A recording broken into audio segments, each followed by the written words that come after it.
back, students. Now we are on very important, question, that is describe the Palmar spaces. Palmar spaces are sometimes also called as facial compartments. So describe the Palmar spaces of palm and its applied importance. This is a full question, okay, full question, and we will learn this.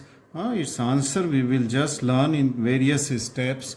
It is the lateral compartment, the Palmar spaces or Palmar facial compartments. They are divided into lateral compartment, medial compartment, and intermediate compartment. And in the intermediate, we will learn it into two different subheads: thinner space and the mid Palmar space. Now, for this answer of this important question, okay, you just draw the diagram with me and I will just guide you how to draw it. With the pencil and notebook, you sit and just start drawing it. Okay, now this I have just drawn a rough cross section of the left hand seen from the foot side. Okay, so this is the cross section of the left hand and we are seeing it from the foot side. That means standing towards foot and then seeing it. Okay, now this has the bones, okay, the cross section passing through the metacarpal bones. This is the first metacarpal, so draw the first. This is second metacarpal, the third metacarpal, fourth metacarpal, and lastly this is the fifth metacarpal bone. So this is the thumb side or the lateral side. See here, this is the thumb or the lateral side, and this is the little finger side or the medial side. Okay, now just draw. I will ask you to draw the muscle of the thinner eminence. These are the muscles. Without going into the three different parts of this muscles, I am just drawing a rough diagram, okay, of the muscles of the thinner eminence. So these are the muscles of the thinner eminence, right? Just label it also along with me. And on this side, these are the muscles of the hypothinner eminence, okay, at the base of the little finger. So this is the hypothinner eminence muscles, right? So these muscles, they are covered by the deep fascia because it is the deep fascia of the palm. So these muscles are covered by the deep fascia. Right from here, you just draw a green color covering fascia, that is the thin deep fascia, which covers these thinner and hypothinner muscles, right? Then you see that between the thinner and hypothinner muscle, let us see this another rough drawing which I have drawn it. Here it is the hypothinner and thinner muscles. I will just draw it here. This is the thinner, that is at the base of the thumb, okay, and this is the hypothinner eminence, okay, the muscles just very roughly drawn, thinner and hypothinner muscles, and they are covered by the deep fascia, very thin deep fascia. In the middle part of the palm here, you can see this is the palmaris longus tendon, a tendon of the palmaris longus, and which blends with the superior surface of the flexor retinaculum, which is somewhere here. This is the flexor retinaculum, and then from the distal margin of the flexor retinaculum, this palmaris longus tendon, okay, expands and form a triangular palmar aponeurosis. So with the green color, you just draw a palmar aponeurosis right up to the distal end of the this palm. So this is the palmar aponeurosis. Some people believe that this palmar aponeurosis is either the expanded tendon of the palmaris longus or it is the fusion of this tendon with that of the deep fascia which lies beneath it. So in any case, it is the deep fascia now we consider as the deep fascia of the of the palm, okay, covering, and our section is passing like this, okay. This section which I have drawn, okay, this is passing through the middle of the palm, okay. It is almost from the middle of the palm. So what will be here? This is the thinner fascia and this is the hypothinner fascia covering the muscle, and in between the thinner and hypothinner eminence, this is occupied by a very thick fibrous band that is called as Palmar aponeurosis. So I am just drawing this Palmar aponeurosis in the middle part of the palm. Okay, after drawing this, you just take the color pencil of the muscle and draw this dorsal introsei. This is the first dorsal introsei between first and second the metacarpal shaft, and this is the second, this is the third dorsal introsei, and this is the fourth dorsal introsei. And at the same time, I will also draw the first palmar introsei, the second palmar, the third palmar introsei, more on toward the palmar aspect, not on the dorsal aspect. So these are the four palmar introsei and four dorsal introsei. Just right.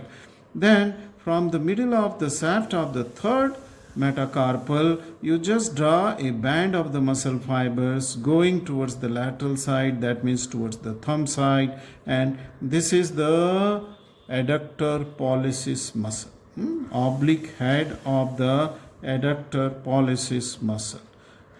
Okay, now we are in position to learn about the facial spaces, and these facial spaces are very important because they are very frequently subjected to the infection, okay, and collection of the pus in the palm.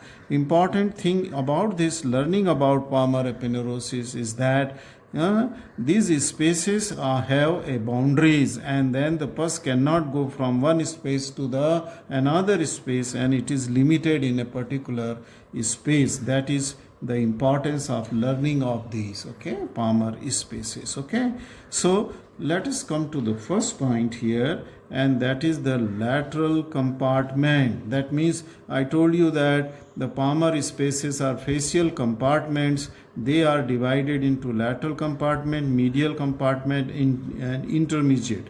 Lateral compartment and medial I will tell you just for the orientation of this, which is not surgically significant. Our main interest will be in this intermediate compartment, which lies deep to this palmar aponeurosis. So first come on to the lateral compartment, which lies thinner eminence, okay. Let us come to the lateral compartment. Okay, now this lateral compartment is formed by the thinner eminence, okay. Just let me go. Yes, this is the lateral compartment, and here we will have to draw a palmar septum, okay, a palmar septum which goes from the palmar aponeurosis to backside. Now this lateral compartment is this, that is the thinner eminence, and this in this the palmar aponeurosis is present though in the central part of the palm, but from its lateral margin there passes a septum or a fibrous band membrane passes the lateral palmar septum or septa, which is attached posteriorly to the first metacarpal bone with a green color because it is a fibrous septum. I am just drawing from the lateral margin of the palmar. Let me draw it. So this is palmar aponeurosis. Palmar aponeurosis is here. So and this is the lateral side. So this is the lateral margin. So from the lateral margin of palmar aponeurosis, there goes a septum covering to the medial aspect of the thinner eminence, and then it goes and gets attachment to the first metacarpal bone, shaft of the. So this septum we are talking about, and this is called as the lateral palmar septum. Okay, this will be called as what? Lateral palmar septum. Let me write here. Lateral palmar septum. So this is the lateral palmar septum from lateral margin to the first metacarpal bone. Okay, now this is the lateral compartment. Okay, lateral to the lateral palmar septum.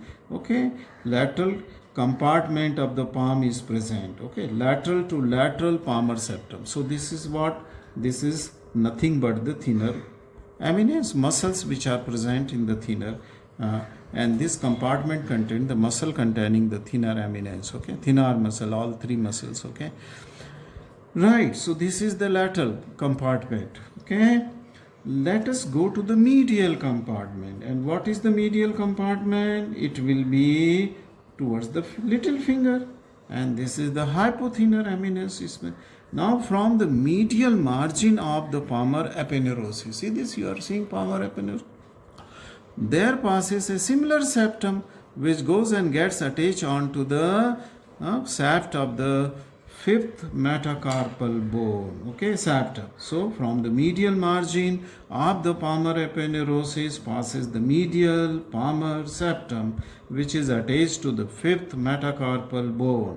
Now this is the medial compartment of the palm, is thus present medial to the medial palmar septum. So this is that medial compartment. Okay, so this was lateral compartment. Okay, this lateral compartment, and this is the medial compartment. This is the medial compartment, right? Now these two compartments, lateral and medial, which are facial compartment of the palm, are not surgically very important. What is more important, I am coming to that, and this is known as intermediate compartment. See this? This is the third intermediate compartment, and let us see the intermediate compartment. Okay, the intermediate compartment lies deep to the palmar aponeurosis. It lies deep to the palmar aponeurosis. Medially, it is bounded by the medial palmar septum, and laterally it is bounded by the lateral palmar septum. So this is the medial palmar septum. Okay, and this is the lateral palmar septum. So this is the boundary, medial and lateral boundary of the intermediate compartment. Intermediate compartment. Now an intermediate palmar septum also is present. Okay, so there are medial and lateral palmar septum. Similarly, there is a presence of an intermediate palmar septum, which is sometimes also called as the oblique palmar septum. It arises from the deep surface of the palmar aponeurosis, where my pencil is there. It arises from the deep surface of the palmar aponeurosis, very close to its lateral margin of the palmar aponeurosis, very close to the lateral margin, and it goes posteriorly, obliquely it goes towards the posterior side and medial side, towards the little finger. Okay, and then it gets attached to the front of the third metacarpal shaft, the shaft or body of the third metacarpal bone. So this is what oblique palmar septum or the intermediate palmar septum. So I will just call it as oblique palmar septum. Oblique palmar septum. Intermediate also. Intermediate palmar septum. So there are so many septum now. Lateral palmar septum here, medial palmar septum, and now this is the intermediate or the oblique palmar septum. Okay, now thus there will be this oblique palmar septum will divide. Okay, it will divide this intermediate compartment, third compartment. This was the thinner compartment, this was hypothenor or lateral and medial compartment, and this was intermediate compartment, and this intermediate compartment is now divided into two different spaces. These are spaces deep to the palmar aponeurosis, deep to the, and this one is called as, the lateral one is called as, just I will draw here, thinner space. This is called as thinner space. Okay, why it is called thinner space? This is called thinner because it is lying towards the thinner amines. Okay, towards the thumb. So this is the thinner space. and another larger one which lies towards the little finger or medial side. This is called as mid palmar space. So now you know what is thinner space and what is the mid palmar space. Okay.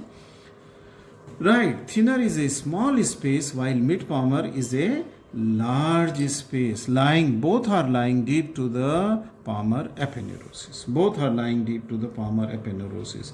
Now just take your green pencil and then you just draw one more green. There is a fascia covering to this adductor adductor pollicis muscle. See, this was the oblique head of the adductor pollicis. If you have not written, you write down. This is the oblique head of the adductor pollicis. Adductor pollicis, and this is covered by a very thin or just a condensation of the loose connective tissue. Now similarly, if you have not labeled this dorsal interossei 1, 2, 3, 4 or the palmar interossei, you can also label. I have very little space to just write, okay, because many more things will come. So while you are following my lectures, you should always draw a large, diagram, okay, so that so many labels can be accommodated in it, okay. Now we come on to we will restrict ourselves to the intermediate compartment, and we first come on to the description of this small space which is more towards lateral side, which is towards lateral side or thumb side, and which lies in front of the adductor pollicis muscle, okay, oblique head, and deep to it will lie the first interossei also, okay. So let us see the thinner space, okay. Now this thinner space will be naturally lie towards the thumb here, just deep to the palmar aponeurosis, okay, deep to the lateral side, okay, of this mid palmar space, okay, mid palmar. Now it is a triangular space, okay, it is a triangular, and since a triangle has a base and an apex, okay, its apex is lying proximally and base lies distally, okay, base lies toward. Let us see in another diagram where I have tried to show you the triangular thinner space. So we are now on thinner space which is towards the thumb here, and then this is a small triangular space whose base is towards the distally placed towards the fingers or web space between the finger, and whose apex is placed towards the flexor retinaculum.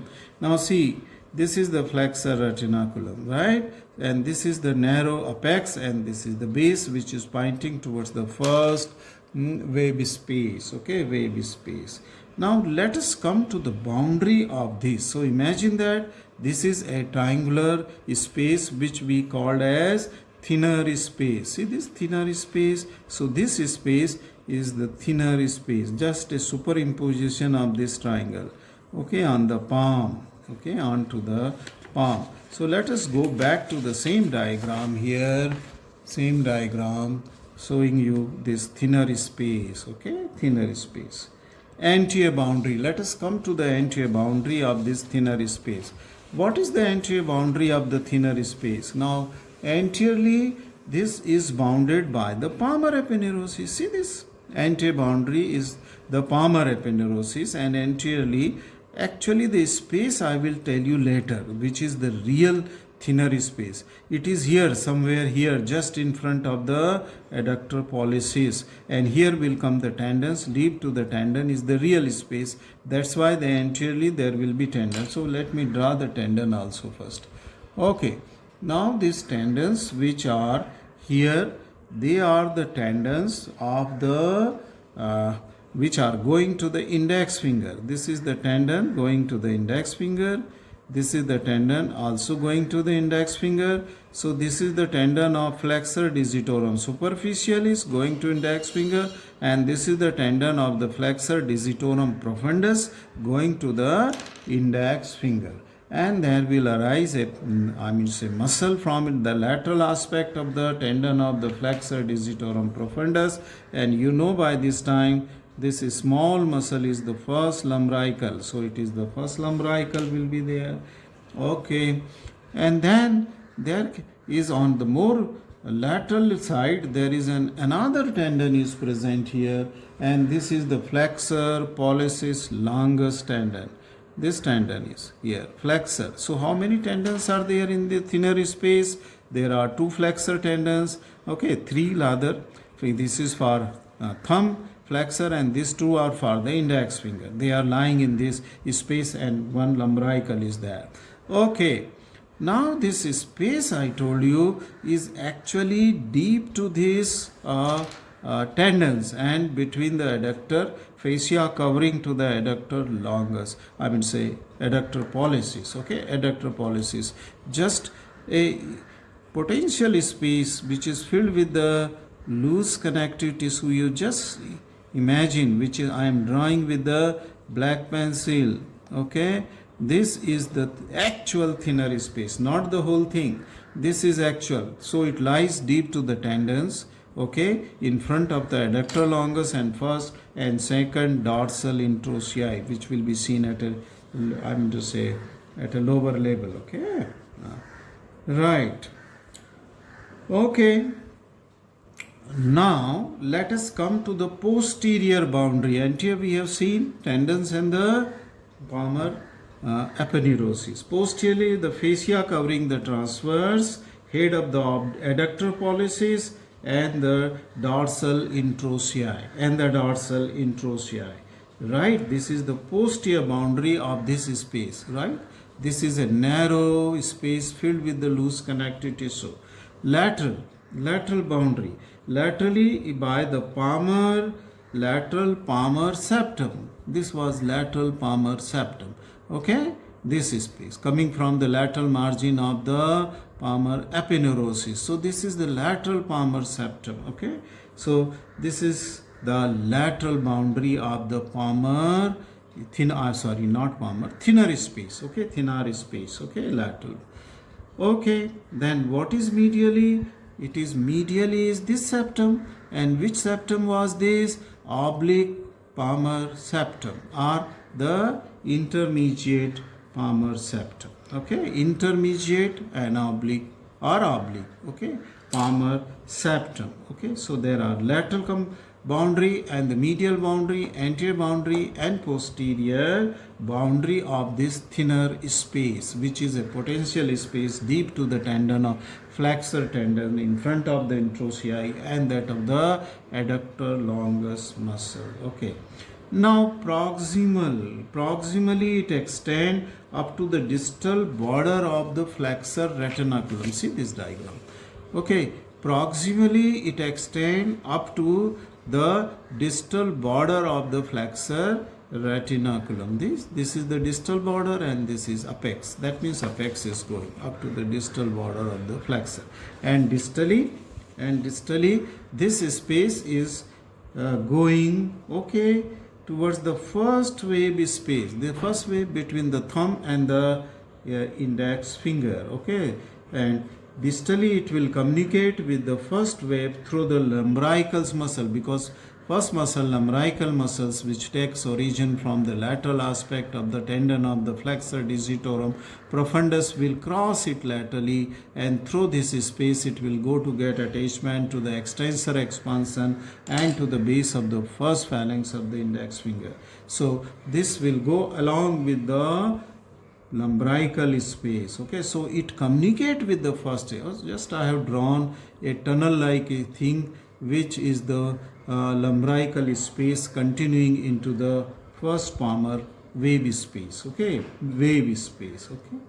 Now let us come to see the contents of the thinner spaces. I have already covered this content of the thinner spaces. Just let me come to the content. What are the contents of these?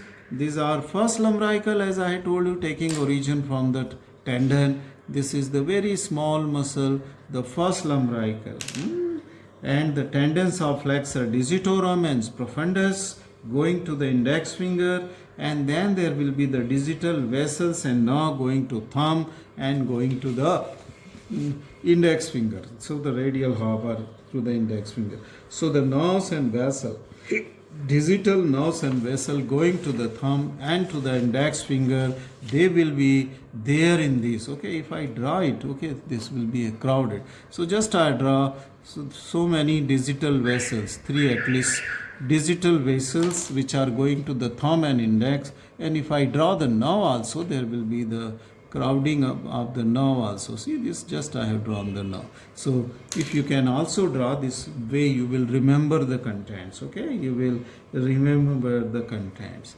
Okay, this completes your the thinner space which communicates, I mean say it extend right up to the first wave space. See here, it communicate to the first between the wave space between the thumb and that of the index. And if you see its proximal communication, then this apex may go deep to the this retinaculum, flexor retinaculum, and may go into the forearm. Okay, deep to the tendons, deep to the tendon, because this space was also deep to the tendon, and the same space will continue here deep to the tendon of flexor tendon of the flexor digitorum superficialis and flexor digitorum profundus deep to lying. This space is called as peroneus space and lies between the tendons and the pronator quadratus muscle, okay, which runs from ulna to that of the radius lower end, quadrate, okay, rectangular muscle. So in front of that, this space may communicate, okay.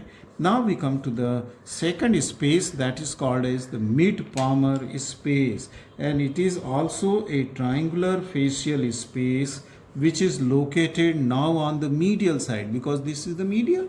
Okay, this space, the mid-palmar space, it is called as, it is located on medial side of the oblique palmar septum. This is the oblique palmar septum. So on medial side of the oblique palmar septum, we will come to its boundaries now. Okay, just we will come to its boundary. Now the boundaries of the mid palmar space, as it is called as mid palmar space.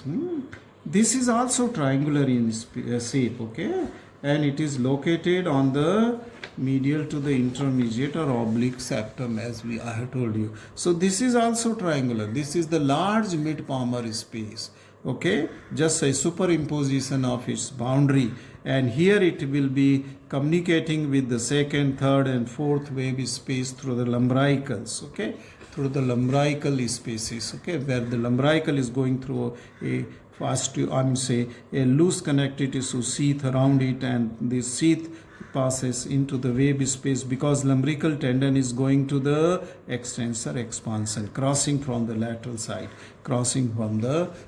side of the individual extensor, metacarpophalangeal joint, metacarpo, and will also get attachment onto the base of the proximal phalanx on its lateral side. Okay, that is the insertion.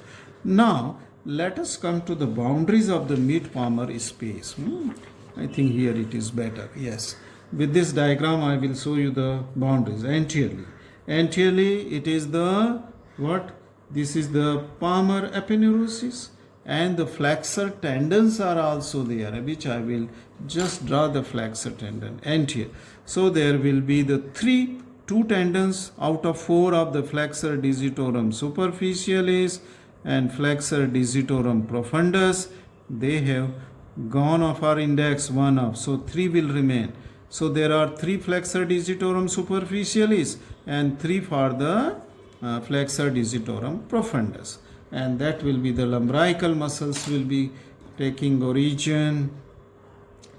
This is lumbrical, this is lumbricals. I think these 2 are the bipinnate, so I should draw it like this. Okay, these 2 are bipinnate muscles, 3rd and 4th, and this is a unipinnate single head finger. So these are the flexor digitorum profundus. You just label it, okay, and these are the 3rd, 4th, 2nd, 3rd and 4th lumbrical muscle, and this is flexor digitorum superficialis is there, and just lying on to the surface of the flexor digitorum superficialis, This is the superficial palmar arch, just a diagrammatic representation for the anterior relation, because the real space I will draw in the black pencil. And see this is the real space which lies deep to these tendons, and this is a large space just extending here and filled with the loose connective tissue, okay, potential space, and this is called as the mid palmar space. This is called as mid, and here it was called as the thinner space. This is much larger than that of the thinner space, okay. Now posterior relation, so these were all structure lying anterior to it, okay, anterior, and also the digital vessels, and now I forgot, okay, digital vessels, and now you can draw many here which are going along with this tendon lying superficial palmar arch since lies on the tendons, okay. So these are the digital nerves and vessels you can draw also, okay. Now posteriorly, the posterior interosseous muscle, okay, and the metacarpal bones, posterior interosseous muscle, and the metacarpal third, fourth, and fifth metacarpal. Third, fourth, and fifth, they are lying posterior to this mid palmar space, along with these two muscles, that is the palmar interossei. Okay.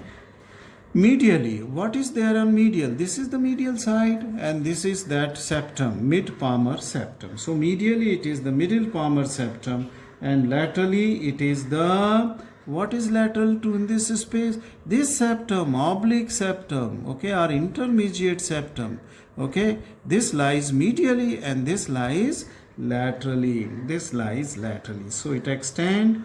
Now let us see the extent. So it extend proximally. This space extend proximally and distally. Okay. Again, since I said it is triangular in shape, this is triangular in shape, and this was the thinner, means a mid palmar space. So I will just write in mid palmar space. So this is this triangular space. It is the mid palmar space, and distally it will communicate with the second, third, and fourth wave space. Okay, through the respective lumbrical spaces, a space surrounding to the lumbrical muscle, and proximally again the apex is here, and it is extending right up to the distal border of the flexor retinaculum. But most of the time it communicates deep to the flexor retinaculum, okay, with that of the peroneus space. And I have told you about the peroneus space, which is the space in the front of the, I mean say in the forearm above this flexor retinaculum level, between the 8 tendons which are coming, flexor digitorum superficialis and profundus tendon, which lies anteriorly, and then the pronator quadratus muscles lies posteriorly, and that is that space between tendon and the muscle, and then upper above that muscle will be the interosseous membrane, is called as the peroneus. So it communicates with the peroneus space, okay, content. Let us now come to see the contents which I have already drawn, okay. If you will see the contents of the mid palmar space, then tendons of flexor digitorum superficialis, 3 tendons, okay, for the little finger, for the ring finger, and for the middle finger, because for index was there in the thinner space. So the tendon of flexor digitorum superficialis and profundus, they are going to the 3 medial fingers, okay, and second, third, and fourth lumbrical muscles. So these are the content. Then superficial palmar arch, arterial arch, and digital vessels and nerves for the middle ring and the little finger. These digital vessels and nerves, they are going because they are quite superficial to this space, okay, just lying deep to the palmar aponeurosis. So these are the 2 different subdivision of the intermediate compartment. When intermediate compartment lies deep to that of the palmar aponeurosis, in the middle part of the palm, deep to this palmar aponeurosis, and it was divided into 2, the thinner space and the mid palmar, which were triangular in shape. They were with the base towards the distal end and the apex towards the flexor retinaculum. Sometime may communicate with the peroneus space. Let us lastly come to the applied importance of this, which is very important. Okay, applied importance of these facial spaces. Now both the thinner and the mid-palmar space here, thinner and mid-palmar, where are these real space? They are here with the black pencil. Thinner and the mid-palmar spaces, they contain the loose connective tissue. So they are the potential space. They can expand a lot.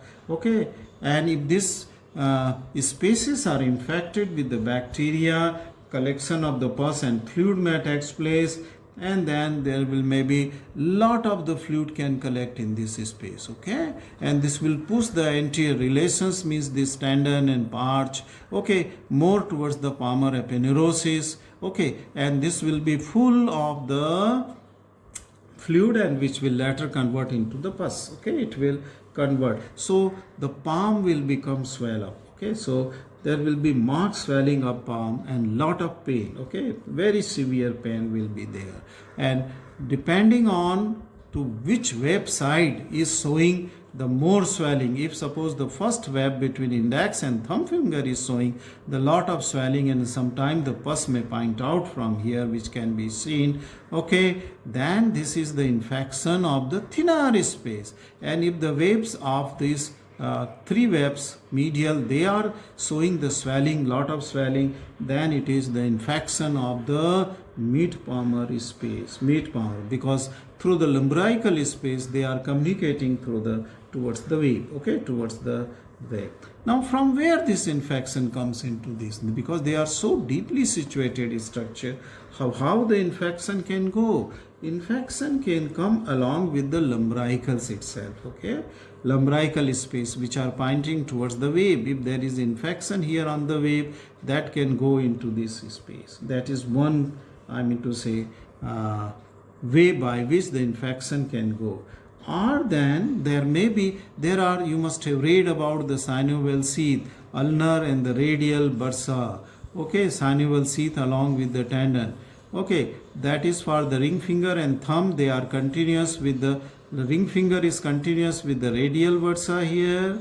Okay, and thumb is continuous as a ulnar, thumb tendon covering of the synovial sheath is continuous as a radial bursa, and that of the little finger as the ulnar bursa. Okay, though for the synovial sheath covering to the long tendons of the flexor tendons of the index, middle and the ring finger is not continuous with the bursa, but then infection of any of this synovial sheath can just lead to the infection of these two spaces also, because this sheath are covering to these tendons. Okay, and see here into the thumb also, that is the flexor pollicis longus muscle or this tendon of the index. So this may come here, and then this because synovial sheath are very thin, it can break and then infection can come to these spaces. Okay, where pus may start collecting.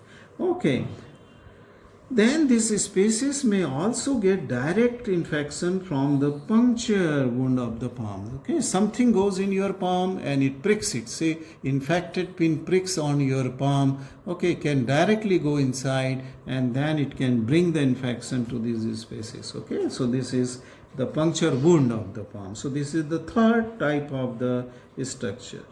Now, since there is, because of this infection, there is collection of fluid, collection of the pus, there is a marked swelling of the these wave spaces especially. Okay, because palmar aponeurosis is a tight thing and it will not bulge onto the palmar aspect, but then deeper aspect, and infection can go into the peroneus space. The swelling can be seen. Okay, beyond or the proximal to that, I will just draw. The swelling can be seen proximal to this flexor retinaculum, deep to the skin.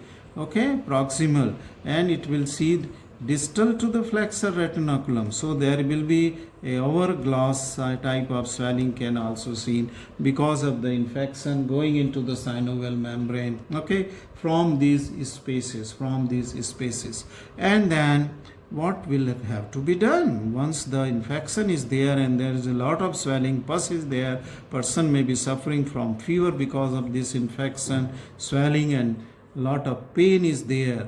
the best way to drain this pus, one has to remove the pus from these spaces, is to give the cut into incision, as it is called as surgical term, in the web spaces and drain the pus in the web space without disturbing much, okay, to any structure, delicate structure, nerves and vessels going to the finger. You just give a cut into the web space and drain these, okay, from the mid palmar space, and give a cut into this first web space to drain the thinner space, okay. For a long time the pus will remain in individual space. The infection of thinner will confine the pus to the thinner side, and infection of the mid palmar space will just locate this infection, will not allow to go to the sides, okay, for a long time. That is the importance of this different septum, okay, different.